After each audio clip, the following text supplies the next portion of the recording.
What happens when a royal guest goes completely off the rails on live television, turning what should have been a simple morning show appearance into an absolute disaster? Well, you're about to find out in today's story that had viewers across America dropping their coffee cups in shock. Before we dive in, make sure to hit that subscribe button and let me know in the comments what you think about celebrity guests who can't handle basic interview questions. The Good Morning America studio was buzzing with its usual pre-show energy. Michael Strahan, the beloved host known for his warm demeanor and professional handling of even the most difficult guests, was preparing for what his producers had pitched as a straightforward interview. The guest was scheduled to discuss her recent charitable endeavors and upcoming projects, a typical feel-good segment to brighten viewers' morning routines. As the cameras rolled and the familiar Good Morning America theme music faded, Michael flashed his signature smile to the audience. Good morning, America. I'm Michael Strahan, and we have a very special guest with us today. Please welcome Meghan Markle. The applause was polite but enthusiastic as Meghan walked onto the set. She settled into the plush interview chair across from Michael, smoothing her designer dress and offering what appeared to be a practiced smile. The studio lights caught the expensive jewelry adorning her wrists and neck, and for a moment, everything seemed perfectly normal. Meghan, thank you so much for joining us this morning, Michael began, his voice carrying that warm, professional tone that had made him a morning television favorite. I know our viewers are excited to hear about your latest charitable work. You've been involved with several organizations recently. Meghan's posture shifted slightly, and something flickered across her expression. Well, Michael, I appreciate you having me on, though I have to say, I'm surprised by how basic that question is. I would have expected something more substantive from someone in your position. The comment hung in the air for a moment. Michael's media training kicked in immediately, his smile never wavering despite the unexpected rudeness. Of course, let's dive deeper then. Can you tell us about the specific impact you're hoping to make with your foundation work? Impact? Meghan's tone had shifted noticeably, becoming more condescending. Michael, I think you're missing the bigger picture here. The work I do isn't just about impact. It's about transformation. It's about changing the entire landscape of how we think about social responsibility. But I suppose that might be difficult for some people to grasp. The camera operators exchanged glances behind their equipment. This wasn't the friendly celebrity interview they had prepared for. Michael, however, remained the consummate professional, leaning forward slightly with genuine interest. That's fascinating, Meghan. Can you give our viewers some concrete examples of this transformation you're working toward? Meghan's laugh was sharp and dismissive. Concrete examples? Michael, you're thinking too small. You're trapped in this old-fashioned media mindset where everything has to be reduced to sound bites and simple explanations. The work I'm doing operates on a much higher level than that. I understand, Michael replied smoothly, though viewers at home could sense his patience being tested. But our audience includes people from all walks of life who might be inspired to get involved in similar work. Could you help them understand how they might contribute? That's exactly the problem, Meghan said, her voice rising slightly. Everyone wants to contribute, but they don't want to do the real work of understanding the complexities involved.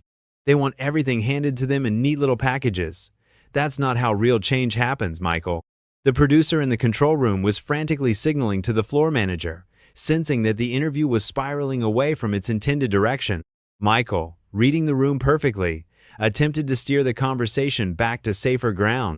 Let's talk about your recent trip to New York, where you visited several community centers. What was that experience like for you? Meghan's eyes narrowed slightly. You know, Michael, I find it interesting that you're focusing on the trip rather than the systemic issues those community centers are trying to address. It's this kind of surface-level journalism that prevents real progress from being made. I'm certainly interested in discussing those systemic issues. Michael responded, his professionalism intact despite the increasingly hostile tone from his guest. What would you say are the most pressing concerns you encountered? The most pressing concern, Meghan said, her voice dripping with condescension, is that people in positions like yours, with platforms like this, continue to ask the wrong questions. You have millions of viewers, Michael, and you're wasting that opportunity on superficial celebrity chit-chat. The studio audience, which had been politely attentive, was beginning to shift uncomfortably in their seats. Some viewers at home were already reaching for their remote controls, unsure whether they were witnessing a train wreck or some kind of performance art. Michael's jaw tightened almost imperceptibly, but his voice remained steady. I appreciate your perspective, Meghan.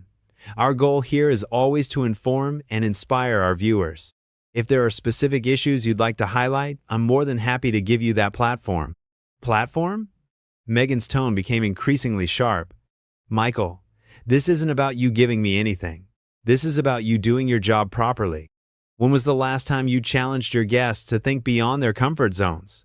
When was the last time you used this show to address real issues instead of promoting celebrity projects? The control room was in chaos. The producer was debating whether to cut to commercial early, while the director was trying to decide which camera angles would best capture what was rapidly becoming a disaster. Michael, however, was handling the situation with the grace and professionalism that had defined his career. "We cover a wide range of topics on Good Morning America," he said calmly. "Today, we invited you here to discuss your charitable work because our viewers are interested in learning about causes they might want to support. If you'd prefer to discuss other topics, we can certainly do that." Other topics? Meghan's voice had reached a pitch that was making the audio engineers wince. "Michael, everything is connected.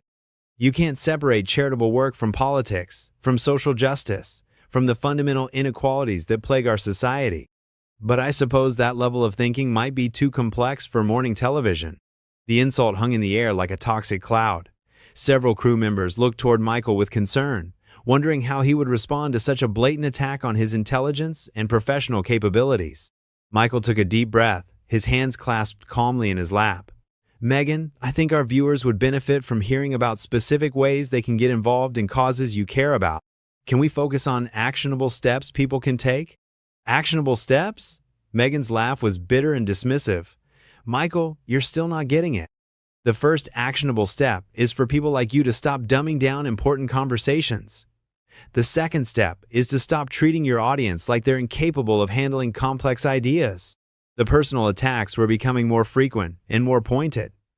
Michael's professionalism was being tested in ways that few television hosts ever experience, but he continued to maintain his composure, understanding that millions of viewers were watching to see how he would handle this increasingly hostile situation.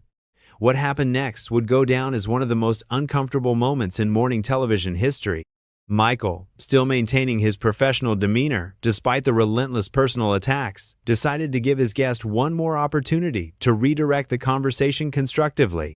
"Meghan, I can see you're passionate about these issues," he said, his voice steady but with just a hint of strain that keen observers could detect. "Perhaps you could share with our viewers what originally inspired you to get involved in charitable work." Meghan's response was immediate and cutting. "What inspired me, Michael, was seeing how people in positions of influence consistently failed to use their platforms responsibly. Present company included, apparently." The studio fell silent except for the hum of equipment. Even the cameramen, seasoned professionals who had seen countless interviews go sideways, were stunned by the brazen disrespect being displayed on live television. Michael's smile finally began to fade, replaced by a more serious expression.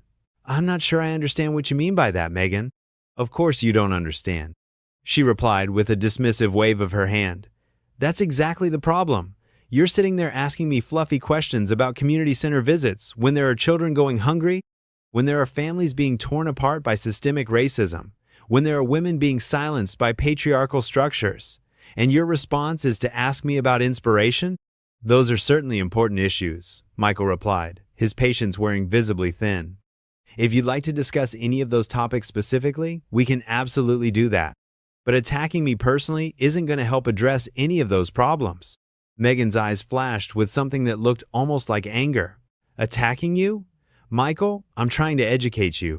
There's a difference, though I realize that distinction might be lost on someone who spent their career asking celebrities about their workout routines and favorite recipes." The personal insult about his career hit its mark. Michael had worked incredibly hard to establish himself as a serious journalist and television host, transitioning from his sports career with dedication and professionalism. The crew could see his jaw clench slightly, though his voice remained controlled. "I've been fortunate to interview world leaders, Nobel Prize winners, and people making real differences in their communities," he said quietly. "I take my responsibility to our viewers very seriously." "Do you?" Meghan's tone was mocking now. "Because from where I'm sitting, it looks like you take your paycheck seriously. There's a difference between responsibility and just showing up to collect a salary."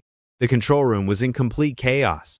The producer was frantically trying to decide whether to cut to commercial while network executives who had been alerted to the disaster unfolding on live television were making urgent phone calls. But Michael, to his credit, wasn't backing down. "Meghan, I invited you here as a guest on our show, and I've tried to give you every opportunity to share your message with our audience. But I won't sit here and let you insult me, our show, or our viewers." "Your viewers?" Meghan's laugh was sharp and contemptuous. "Michael, your viewers are part of the problem. They're content to sit in their living rooms, sipping their coffee, feeling good about themselves for watching a segment about charity work, but they're not actually doing anything meaningful to create change." The camera caught several audience members looking genuinely offended. These were real people who had taken time out of their morning to attend a taping, and now they were being insulted by someone they had come to see. Michael's protective instincts kicked in. "I think you're underestimating our audience, Meghan. The people watching this show are teachers, nurses, parents, small business owners, people who work hard every day to support their families and contribute to their communities." "Contribute?" Meghan's voice rose again. "Michael, showing up to work and paying taxes isn't contribution, it's basic functioning. Real contribution requires sacrifice, requires challenging the status quo, requires making people uncomfortable. But I suppose that's too much to ask from people who get their news from morning television."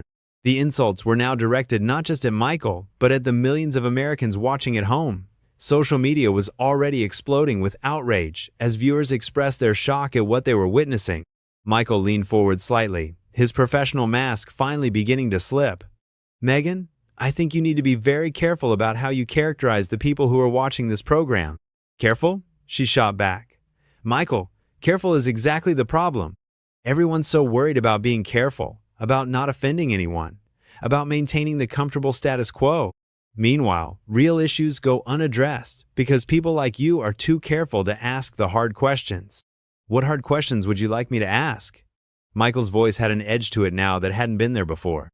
"How about this?" Meghan said, leaning back in her chair with a satisfied smirk. "When was the last time you used your platform to challenge your viewers' preconceptions? When was the last time you made them genuinely uncomfortable with truths they didn't want to hear? When was the last time you did anything other than serve up easily digestible entertainment disguised as journalism?" The attack on his professional integrity was the final straw. Michael had endured personal insults, watched his guests attack their viewers, and maintained his composure throughout. But questioning his journalistic credentials struck at the core of who he was as a professional. "I've covered natural disasters, interviewed families dealing with tragedy, highlighted social injustices, and given a platform to people fighting for important causes," he said, his voice steady but firm. "I don't need to attack my guests or insult my audience to prove my commitment to journalism." "Don't you?" Meghan's tone was now openly hostile. "Because, from where I sit, it looks like you need to do something to prove you're more than just a pretty face reading from a teleprompter." The studio was dead silent. Even the most experienced crew members had never witnessed such blatant disrespect on a live television program. Michael's hands were clenched in his lap, and for a moment, it seemed like he might actually lose his composure. Instead, he took a deep breath and spoke with quiet dignity. "Meghan, I think it's clear that this interview isn't going in a productive direction. Perhaps we should move on to our next segment." "Oh, now you want to move on?" Meghan's voice was dripping with sarcasm. "How convenient. When the conversation gets real, when someone challenges you to step up to your responsibilities, suddenly it's time to move on to something more comfortable." "This isn't about comfort," Michael replied, his voice gaining strength. "This is about respect. Respect for our viewers, respect for this platform, and basic human respect. You've been given every opportunity to share your message, but instead you've chosen to attack me personally and insult the people who watch this program." Meghan's response would become the moment that sealed her fate on the show. "Respect?" she said with a bitter laugh. "Michael, respect is earned, not given. And frankly, I haven't seen anything this morning that suggests you've earned it." The gasps from the studio audience were audible. Several crew members shook their heads in disbelief. The producer in the control room was already making the call that would end this disaster, but Michael wasn't finished defending himself and his show. The final moments of what would become television infamy were about to unfold. Michael Strahan, a man who had built his career on kindness, professionalism, and treating every guest with dignity, was about to reach his breaking point. But first, he would give his guest one final chance to redeem herself. "Meghan," he said, his voice carrying the weight of years of broadcast experience. "I'm going to give you one more opportunity to explain to our viewers what you hope to accomplish by coming on our show today." Meghan's expression twisted into something resembling contempt.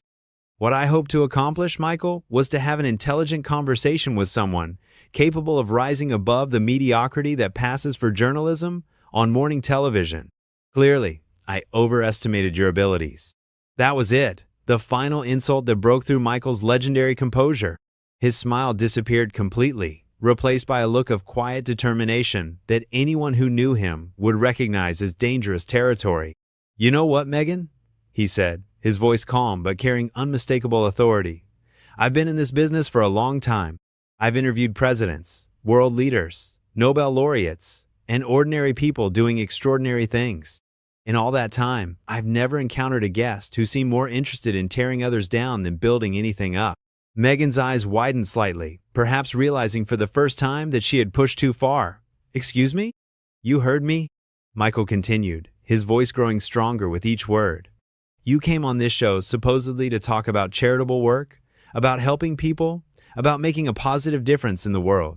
Instead, you've spent the entire interview attacking me, attacking our viewers, and demonstrating exactly the kind of entitled, condescending attitude that turns people away from the causes you claim to care about." The studio was electric with tension.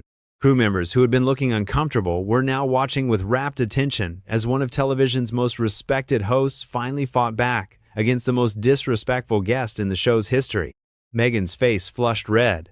"How dare you speak to me like that? Do you have any idea who I am?"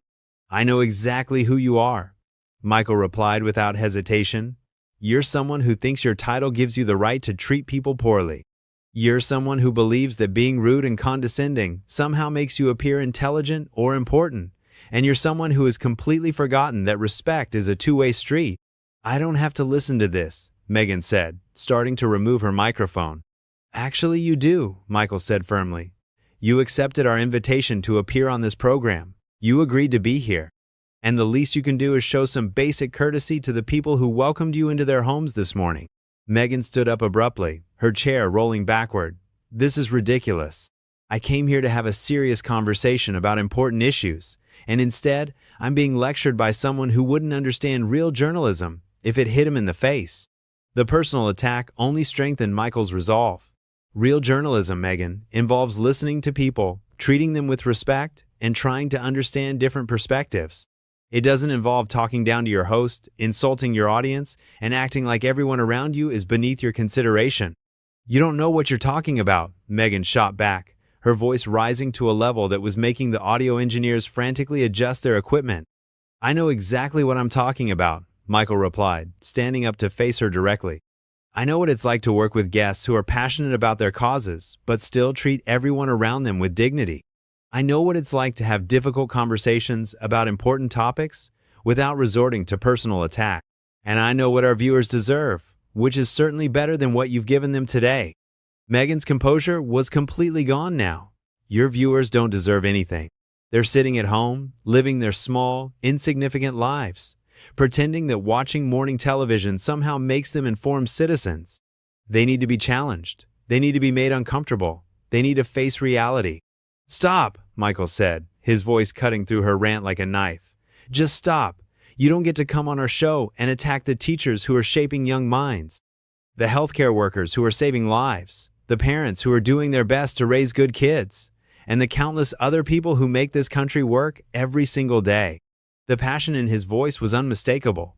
This wasn't just about defending his show anymore. It was about defending the millions of Americans who had been insulted by his guest's elitist attitude. Meghan seemed stunned by the force of his response. "I never said—" "Yes, you did," Michael interrupted. "You've spent the last 20 minutes telling me and everyone watching that we're not smart enough, not sophisticated enough, not worthy enough to engage with your important ideas. Well, here's a newsflash for you. Treating people poorly doesn't make you superior. It just makes you someone people don't want to be around." The control room was getting frantic signals from network executives, but the producer had made a decision. This was television gold, and sometimes you had to let these moments play out. Meghan was clearly rattled now, her carefully constructed public persona cracking under pressure. "You have no right to speak to me this way. I am a member of the royal family, and I'm a person doing my job." Michael replied calmly, "Your title doesn't give you the right to be cruel to people. It doesn't excuse your behavior, and it certainly doesn't impress me or our viewers." "This is unacceptable," Meghan said, looking around the studio as if expecting someone to come to her rescue. "I demand to speak to your producer. I demand an apology." Michael's response was swift and final. "The only person who owes anyone an apology here is you. You owe an apology to our viewers, you owe an apology to our crew, and frankly, you owe an apology to everyone who works hard to make positive changes in the world without feeling the need to tear others down in the process." Meghan's face went through a series of expressions, from shock to anger to something approaching panic. She had clearly never been confronted so directly by someone who refused to be intimidated by her status or title. "I'm leaving," she announced, pulling off her microphone and dropping it on the chair. "That's probably for the best," Michael said calmly. "Security will escort you out." As if on cue, 2 security guards appeared at the edge of the set. They weren't aggressive or dramatic, just professional men doing their job, but their presence made it clear that Meghan's time on Good Morning America was officially over. "This isn't over," she said, pointing at Michael as she was led away. "Yes, it is," he replied quietly, watching as she was escorted off the set and presumably out of the building. Michael turned back to face the cameras, straightened his tie, and took a deep breath. When he spoke again, his voice carried all the warmth and professionalism that had made him beloved by millions of viewers. "Well, folks, that certainly wasn't what we had planned for this morning," he said with a slight smile that didn't quite hide the strain of the last half hour. "We'll be right back after this commercial break with a cooking segment that I promise will be much more pleasant for everyone involved." As the cameras cut away and the studio lights dimmed for the commercial break, the crew erupted in spontaneous applause. Michael had defended not just himself and his show, but every hardworking American who had been insulted by his guests' arrogant behavior. The aftermath would dominate social media for weeks, with overwhelming support for Michael's handling of the situation and universal condemnation of his guests' behavior. It would become a masterclass in how to maintain dignity under pressure while still standing up for what's right. So there you have it, the complete breakdown of one of the most shocking moments in morning television history. What do you think? Did Michael handle this situation correctly, or should he have ended the interview sooner? Let me know in the comments below, and don't forget to subscribe for more incredible stories like this one.